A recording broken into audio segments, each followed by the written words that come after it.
Sudah meminta bantuan pemerintah setempat namun tidak digubris. Pria kaya raya bernama Rasiman rela merogoh koceknya 1 miliar rupiah demi memperbaiki jalan di kampungnya di Dukuh Kejosari, Karanganyar, Gading, dan Gesing, Kabupaten Batang.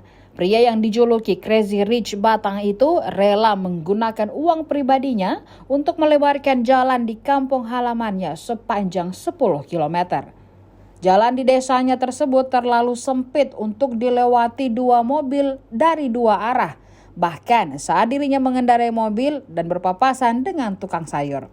Sebelum diperbaiki, lebar jalan tersebut hanya sekitar 3 meter dan kini menjadi 5 meter. Sebagai informasi, bentangan jalan 10 km tersebut merupakan akses utama yang menghubungkan 3 desa, diantaranya Desa Gringsing, Krengseng, dan Desa Lebo. Keinginannya melebarkan jalan sudah ada sejak tahun 2022 lalu. Ia juga sudah menyampaikan kepada pemerintah desa tersempat, hanya saja belum terrealisasi karena regulasi yang ada. Sehingga Rasiman berinisiatif untuk melebarkan jalan utama tersebut. Warga pun menyambut senang dengan pelebaran jalan tersebut. Hal ini karena mereka juga menganggap jalan yang sehari-hari dilalui sangat sempit, padahal menjadi akses utama penghubung antar daerah.